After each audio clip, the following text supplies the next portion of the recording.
사무엘상 18장 말씀인데 더 지혜롭게 행하여 라는 제목의 말씀입니다. 오늘 보니까 다윗이 더 지혜롭게 행하였다 라고 말씀하고 있습니다. 행하였는데 여러분, 행하기 전에 지혜롭게 행하였다. 여러분, 우리가 행하는 것보다 먼저 지혜가 중요합니다. 농부가 농사를 짓는데 그의 대풍, 풍년이 되어서 수많은 풍성한 곡식을 거두기 위해서는 여러분, 이 농부가 열심히 농사하는 것이 중요하잖아요. 농사하는데 그냥 대충대충 하면 안 됩니다. 농사하는데 열심히 농사를 해야 돼요. 행하는 거죠. 그런데 여러분, 그거보다 더 중요한 것이 무엇인지 아십니까? 지혜입니다. 먼저 지혜롭게 어떻게 하면 이 농사가 잘 되고 어떻게 하면 대풍을 거두어서 풍성한 곡식을 수확할 수 있겠는가 라고 먼저 지혜를 가지고 생각을 해야 돼요. 그래서 기술적인 방법들을 생각하고 그것을 결정해서 그 다음에 그 지혜를 가지고 그 기술적인 방법에 따라서 씨를 뿌리고 또 이제 거름을 주고 그리고 물을 주고 또 일조량을 맞춰주고 그리고 이제 이 싹이 나고 자랄 때 그리고 이게 줄기가 되어서 튼실한 열매를 맺을 준비를 할 때 그리고 곡식이 이제 생길 때 그리고 곡식이 여물어 가기 위해서 더 크게 더 많이 달릴 수 있도록 그리고 이 달린 곡식이 더 크게 풍성하게 주렁주렁 익어갈 수 있도록 여기 각자 단계에 따라서 지혜가 필요해요. 기술이 필요하다 그 말입니다. 그러니까 농사를 잘하는 그런 농부들을 보면은 대충대충 하는 사람은 수확을 거둘 때 벌써 나타나요. 얼마 되지 않아요. 그런데 열심히 농사하는 사람은 더 많은 수확을 거둡니다. 그런데 정말로 똑같은 단지인데 그 단지에서 엄청나게 많은 곡식을 거두는 농부가 있어요. 그건 뭐냐면은 지혜가 있다는 거예요. 기술이 있다는 거예요. 그 농부만의 노하우가 있다는 거죠. 단연간의 경험을 통해서 이렇게 하면 되고 이렇게 하면 안 된다는 것을 아는 거죠. 그래서 여러분, 우리가 어떤 일을 하는 것 중에요. 그런데 그걸 행하기 전에 먼저 하나님께서 우리에게 나에게 주신 지혜를 가지고 그것을 먼저 생각해 봐야 돼요. 그리고 주님이 주신 지혜를 가지고 이렇게 해야 되겠구나. 이렇게 하면 안 되고 이렇게 하면 되겠구나. 그걸 가지고 우리가 액션, 행동에 옮겨야 된다 그 말입니다. 오늘 보니까 다윗이 행하였어요. 그런데 다윗은 지혜롭게 행하였더라. 정답이죠? 그런데 그 앞에 수식어가 하나 더 붙습니다. 더욱 더 지혜롭게 행하였더라. 더 지혜롭게 행하였더라. 더라는 수식어가 들어가요. 그러니까 우리가 그런 속담 있잖아요. 뛰는 사람 위에 나는 사람이 있다 그러잖아요. 어떤 사람은 걸어가요. 그런데 어떤 사람은 걸어가는 사람보다 더 빨라. 왜 그래요? 그 사람은 뛰어가.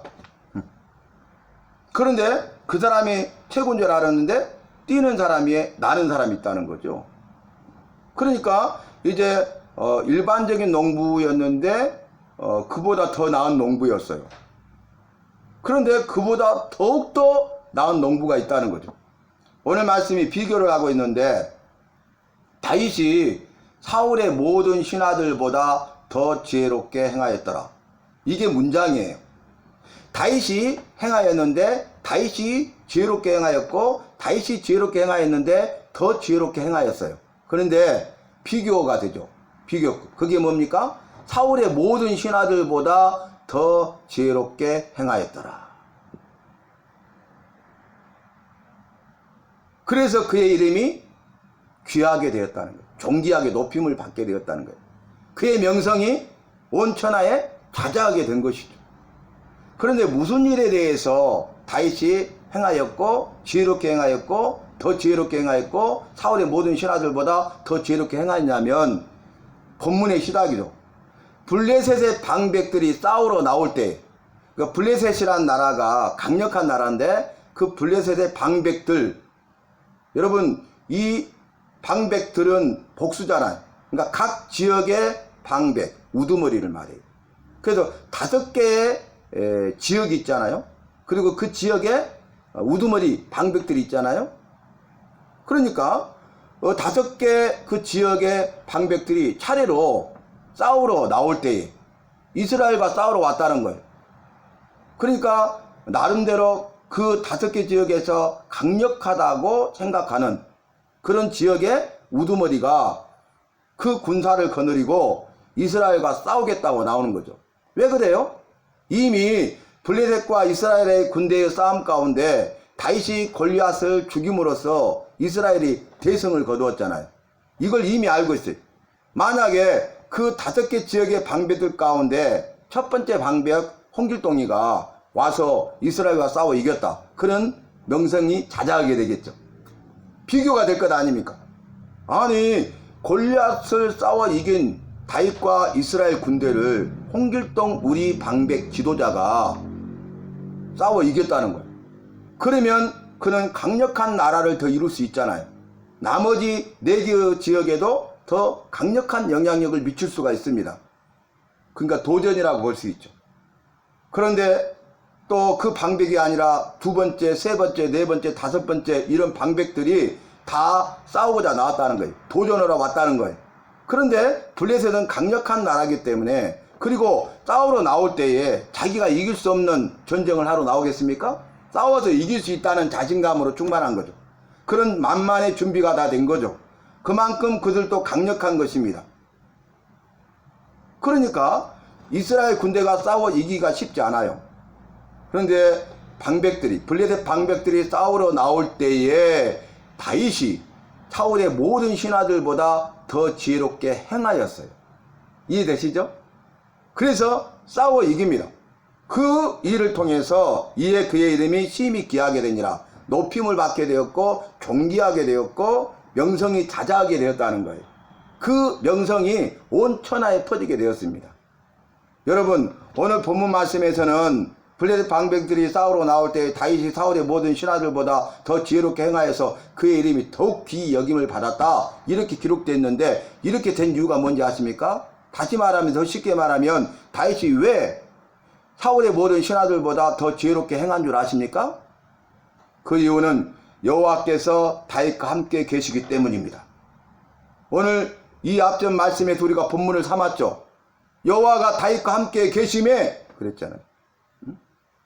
여호와께서 다윗과 함께 계심에, 여호와께서 다윗과 함께 계심으로 말미암아서 다윗은 사울의 모든 신하들보다 더 지혜롭게 행할 수 있었다는 거예요. 더 지혜롭게 행했다는 거예요. 그래서 결국 그 결과로 다윗의 이름이 더욱 귀히 여김을 받았다는 거예요. 높임을 받았다는 것입니다. 명성이 자자하게 되었다는 것입니다. 천하 만국의 명성을 떨치게 된 것이죠. 봐라, 다윗이 골리앗과 싸워 이겼다. 이건 있을 수 없는 일을 다윗이 행하였다. 그런데 블레셋의 방백들이 싸우러 올 때마다 다윗은 지혜롭게 행하여서 다 싸워 이겼다. 그러면 이런 말이 나올 것 아니에요? 다윗은 싸우면 이긴다. 백전백승이다. 다윗과 싸워 이길 자 누구냐? 다윗과 싸워 이길 자는 하나도 없다. 이러지 않겠어요? 여러분, 그래서 우리가 그 이후로 계속 말씀을 보면 사울의 뒤를 이어서 다윗이 왕이 되고, 다윗이요 왕으로서 이스라엘을 다스릴 때 강력한 통일왕국을 이루게 됩니다. 적들과 싸워서 싸우는 곳마다 싸워 이겼더라고요. 이유가 뭐라고요? 여호와께서 함께 하시니까, 여호와께서 함께 계시니까. 다윗이 싸우러 나가는데 다윗만 있는 것이 아니라 능하고 강하신, 모든 전쟁에 능하신 그 만군의 모든 군대의 장이신 여호와께서 다윗과 함께 하셨다는 거예요. 다윗에게 힘과 능력을 주셨다는 것입니다. 다윗에게 지혜를 주셨다는 것입니다. 여호와께서 다윗과 함께 싸우셨다는 것입니다. 너희는 가만히 있어 내가 여호와됨을 알지어다. 내가 너희보다 먼저 앞서 행하리라. 내가 가서 앞서 싸워 이기리라. 너희는 여호와의 구원, 나의 구원을 보라. 이렇게 하신 말씀을 이루시는 거예요. 사람은 전쟁을 위하여 마병을 예비하거니와 싸움의 승리는 나 여호와께 있느니라. 이 말씀을 이루는 거예요. 여러분, 일반적인 전쟁에서는 싸움에 이기기 위해서 마병을 준비해요. 그때는 말을 타고 군사들이 싸우는 시대잖아요. 그러니까 마병을 많이 키워요. 군사력을 키우고 강하게 하고 많이 보유할수록 싸워 이기는 거예요. 그런데 전쟁의 승리는요, 여호와께 속한 것이. 전쟁은 나 여호와께 속한 것인즉 말씀하셨. 여호와께 속한 것이. 사람은 마병을 예비하기지만 싸움의 승리는, 전쟁의 승리는 나 여호와께 있다. 이렇게 분명하게 말씀하셨어요. 그러니까 우리가 볼 때에 마병이 많은 나라가 이기는 것은 마땅하고 당연한 것이지만은 그렇지 않는 일도 있다는 거예요. 그렇지 않을 때도 있다는 거예요. 비록 적은 군대지만은 싸워 이기는 경우가 있습니다. 백전백승이 없어요. 백전백패도 없어요. 오늘의 강자가 내일의 약자고 오늘의 약자가 내일의 강자가 되는 것입니다. 오늘의 동지가 내일의 적이 되고 오늘의 적이 내일의 동지가 되는 것입니다. 이것이 세상의 원리 아니겠습니까? 그래서 여호와께서 다윗과 함께 계심에 다윗이 싸워 이긴 거예요. 골리앗과 싸움에서. 여호와께서 함께 계심에 블레셋 방백들과 싸워 이긴 것이에요. 여호와께서 함께 계심에 사울과 그의 딸, 그의 아내 된 미갈과 사울의 아들 요나단도 다윗을 사랑한 거야. 여호와께서 함께 계심에 다윗이 사울의 모든 신하들보다 더 지혜롭게 행한 거예요. 그죠? 그래서 여호와가 함께 계시느냐 계시지 않느냐가 가장 중요하다는 거예요. 다윗에게 여호와께서 함께 계시느냐 계시지 않느냐가 중요해요. 사울에게는 여호와께서 떠나버렸어요. 여호와께서 함께 계시지 않아요. 그러나 다윗에게는 여호와께서 충만하게 임하였습니다. 여호와께서 다윗과 함께 계십니다. 그러니까 사울의 삶과 다윗의 삶이 극명하게 나뉘는 것을 우리는 성경을 통해서 세상 역사를 통해서 분명하게 볼 수 있습니다. 우리의 삶, 나의 삶도 마찬가지예요. 내 삶 속에 여호와가 함께 계시느냐 계시지 않느냐가 가장 중요하다 그 말입니다. 여호와께서는 우리와 함께 계시기를 원하고 나와 함께 계시기를 원하십니다. 그래서 여호와께서 자기 백성과 함께 하시다, 함께 계시다 임하신 거예요. 오신 거예요. 내 안에 계신 거예요. 그것이 임마누엘, 엘, 전능하신 여호와라는 뜻이에요. 엘은 능력이 많으신, 모든 것을 할 수 있는, 불가능한 것이 하나도 없는 그 전능하신 여호와를 엘이라고 그래요. 근데 임마누엘, 전능하신 여호와께서 자기 백성과 함께 계셨다. 그 말이 임마누엘. 오늘 임마누엘 여호와, 전능하신 여호와께서, 엘 여호와께서 여호와를 믿고 따르며 섬기며 오늘 예배하는 저와 여러분 나에게 함께하고 계십니다. 우리가 여호와께서 나와 함께 하심에 내가 무엇을 두려워하리요? 이렇게 시편 기자는 고백하고 있잖아요. 여러분, 여호와께서 나와 함께 계심을 우리가 알고 믿는다면은 이제는 두려워할 필요가 없습니다. 여호와께서 함께 계시지 않는 자는 두려워요. 세상이 두렵고 세상에 있는 것들이 두렵고 사람이 두렵고 더 나아가 악한 사탄, 마귀, 귀신이 두려운 겁니다. 죽음이 두려운 겁니다. 심판, 형벌이 두려운 겁니다. 그러나 여호와께서 함께 계시는 사람은요, 두려움이 없어요. 두려움이 사라집니다. 죽음에 대한 두려움도 없습니다. 심판에 대한 두려움도 없습니다. 죽음에서 살리시고 생명을 주시기 때문이요, 심판에 대한 두려움이 없습니다. 심판을 면하게 하시기 때문에 그렇습니다. 이 세상과 세상에 있는 것들과 사람들과 악한 사탄, 마귀, 귀신을 두려워하지 않습니다. 왜냐하면 여호와가 더 능하고 강하신 여호와가 나와 함께 하시고 내 편이 되시고 나의 도움이 되시고 주무시도 아니하시고 졸지도 아니하시고 나와 함께 하셔서 나를 지키시고 보호하시고 인도하시고 승리하게 하심을 믿기 때문에 그렇습니다. 믿는 구석이 있으니까요. 든든한 백이 있으니까요. 그렇죠? 여러분, 다윗이 여호와께서 다윗과 함께 계심에 그래가지고 이렇게 나오잖아요. 근데 그걸 뭐라고 또 계속 다윗의 일생을 보면 그 위에 보면 표현하고 있냐면 다윗이 가는 곳마다 여호와께서 은혜로 함께 하셨더라. 아멘. 은혜라는 말이 나와요. 여러분, 요셉이 국무총리가 되어서 만면의 생명을 구원하여 살리는 데 쓰임받잖아요. 이스라엘 사람이 그때 세계 최고의 강대국인 애굽의 국무총리가 되었잖아요. 그런데 요셉에게 반복 수식어가 뭔지 아십니까? 여호와의 은혜가 요셉과 함께하였더라. 여호와의 은혜가 요셉과 함께하였더라. 이게 반복구예요. 은혜. 여러분, 은혜가 중요해요. 은혜가. 여호와께서는 예수 믿는 우리에게 나에게 은혜를 주시고 은혜로 도와주십니다. 때를 따라 돕는 은혜를 베풀어 주십니다.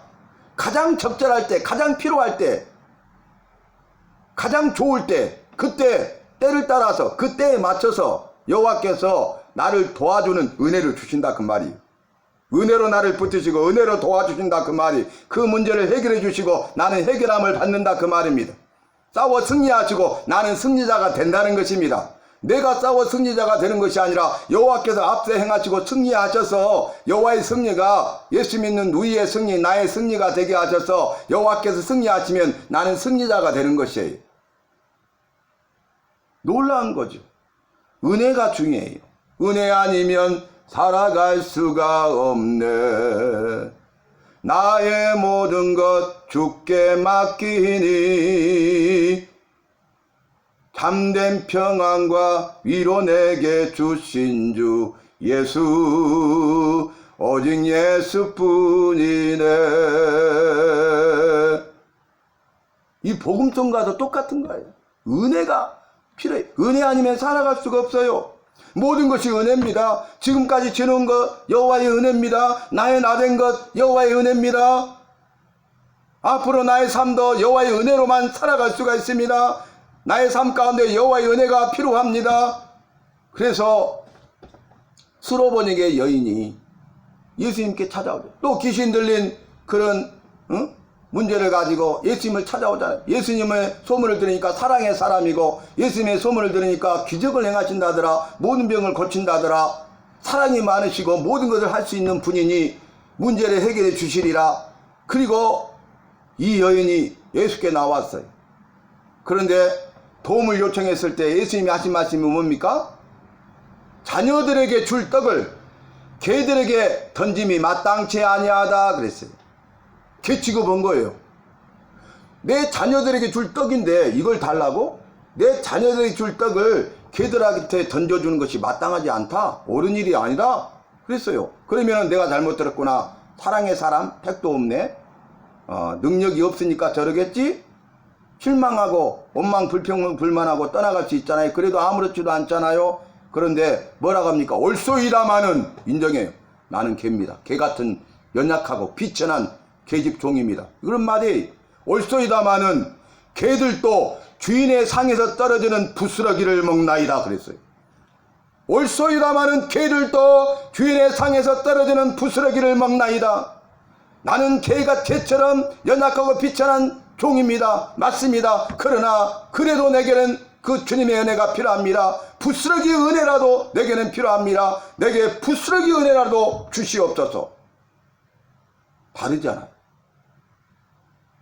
여자여 내 믿음이 크도다. 내 소원도로 되었느니라. 우리 주님께서 시험하신 거예요. 그런데 그 여인은 원망하고 불평불만하는 것이 아니라 그의 간절한 소원이 있었기 때문에, 간절한 간구가 있었기 때문에, 그 문제를 반드시 해결해야 되기 때문에, 그 문제를 해결하기 위해서는 주님의 은혜가 꼭 필요하기 때문에 그는 옳소이다마는 개들도 주인의 상에서 떨어지는 부스러기를 먹나이다. 여러분, 자녀들에게 줬는데 자녀들이 먹다가 흘러버리면 개들이 왔다가 내를 먹잖아요. 땅에 떨어진 것, 더 이상 주워 먹을 수 없는 것, 개들의 모가 아닙니까? 여호와의 은혜가 필요해요. 나에게 은혜가 필요해요. 그 위대한 믿음의 사람 사도 바울, 신약 27권 가운데 13권을 기록한 사도 바울이 타고 간 그 배가 그 한 사람을 통해서 유럽 전역이 변화되어 버렸어요. 복음이 땅끝까지 전파되었어. 한 사람의 위대함이 여기 있는 것입니다. 하나님의 미랄이 땅에 떨어져 죽지 아니하면 하늘 그대로 있고 죽으면 많은 열매를 내느니라 하신 말씀, 생명의 말씀, 능력의 말씀, 진리의 말씀이 이루어진 것 아닙니까? 그래서 믿지 않는 역사학자들도 바울을 뭐라고 합니까? 바울이 타고 간 배는 한 사람이 타고 간 배가 아니라 유럽을 변화시키는 배였다. 그리고 1차, 2차 세계 전도여행을 하면서 죽음의 수많은 고비를 넘기고, 그리고 돌에 맞아 죽었다가 다시 깨어나고, 그래도 가서 복음을 전하고, 그 사도 바울이 뭐라고 고백합니까? 자기 삶을 말년에 돌아보면서 나의 나된 것은 오직 여호와의 은혜로다. 은혜라는 단어를 썼어요. 중요한 거 다 있는데 거기에서 가지치기 해보고 양파 껍질 100개 다 벗겨보니까 가장 중요한 것 하나 있었는데 은혜였다는 거예요. 구원의 은혜! 나 같은 죄인을 살리신 구원의 은혜! 여호와를 알고 믿기 전에는 여호와를 해방하고 핍박하고 교회와 성도들을 해방하고 핍박하는데 열심을 내고 특심이었던 사람, 앞장섰던 사람, 스데반 집사를 돌로 쳐 죽이는 가편투표에 참여했던 사람, 교회와 성도들을 핍박하고 감옥에 가둔 사람, 그날도 사내들은 공회의 공문서를 받아서 다메섹에 숨어있다는 성도들을 찾아 감옥에 가두고자 탈기등등하여 갔던 바울, 이 사울이 예수님이 사울을 만나주심으로 그가 회심하여 예수 믿게 되고 남은 일생 삶이 180도 바뀌어서 이제는 교회와 성도를 위하여 예수님을 위하여 자신의 목숨을 초기같이 버릴 수 있는, 목숨을 바쳐 순교했어요. 순교하기까지 복음을 전했던 사람이 되는 것 아닙니까? 은혜로 되는 거예요. 내가 하는 것이 아닙니다. 나의 힘과 능력과 지혜로 되는 것이 아니에요. 착각하면 안 돼요. 내가 하는 것이 아니라 오직 여호와께서 하시는 거예요. 내 힘과 능력과 지혜로 할 수 있다고 될 수 있다고 착각하지 마시고, 내 힘과 능력으로 지혜로 할 수 없음을 인정하고 주께 도우심을 요청하시기 바랍니다. 그러면 여호와께서 힘과 능력과 지혜를 더해 주십니다. 세상을 이기는 힘과 능력을 주시죠. 세상이 감당할 수 없는 지혜를 주시는 거예요. 사랑하는 성도 여러분, 오늘 이 말씀 여호와께서 함께 계셨어. 그래서 은혜가 임한 거예요. 여호와께 함께 계시다 이꼴 은혜예요. 단어로 말하면. 그래서 그 은혜로 싸워 이긴 거예요. 그 은혜로 사랑을 받은 거야. 그 은혜로 더 지혜롭게 행한 거야. 우리도 나도 그렇게 될 수 있습니다. 여호와의 은혜를 구하십시다. 여호와여 나에게도 은혜를 주시옵소서. 나도 날마다 은혜로 살게 주시옵소서. 부스러기도 쫓아오니 그 은혜가 내게 필요하오니 부스러기 은혜라도 내게 주시옵소서. 그러면 내가 살겠나이다. 그러면 내가 족하겠나이다.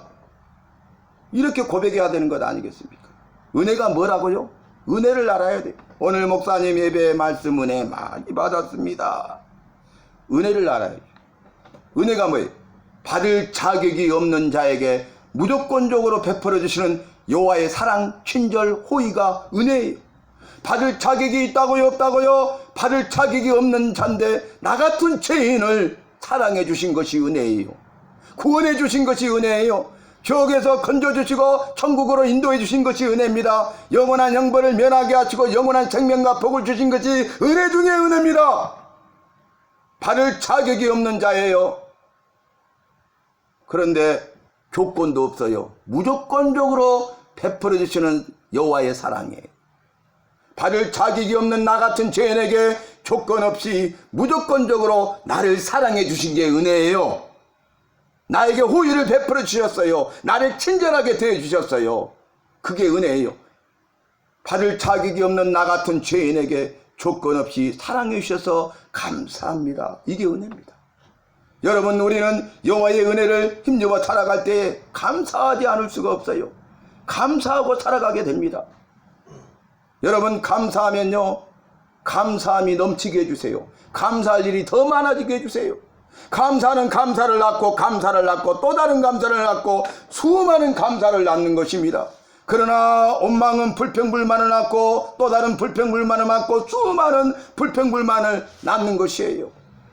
나는 어떤 삶을 살아야 되겠습니까? 원망하는 삶을 살아야 됩니까? 감사하는 삶을 살아야 됩니까? 주의 은혜를 생각하는 사람은 원망을 그치고 주의 은혜를 생각하는 사람은 감사하게 되고 감사하고 범사의 모든 일에 감사하라. 이것이 너희를 향한 내 뜻이라는 그 여호와의 뜻대로 감사하고 감사하는 자가 되고 감사하는 삶을 사는 일생이 되는 것입니다. 여호와의 은혜를 구하십시다. 그래서 그 은혜를 손으로 헤아려 보세요. 세워보세요. 엄청난 은혜가 있었어요. 내가 알지 못했을 뿐이에요. 그 은혜에 대해서 감사하는 저와 여러분이 되어서 다윗처럼 아름답고 위대하고 탁월하게 쓰임받는 오늘 예배하는 저와 여러분 되시기를 예수님의 이름으로 마음껏 축복합니다.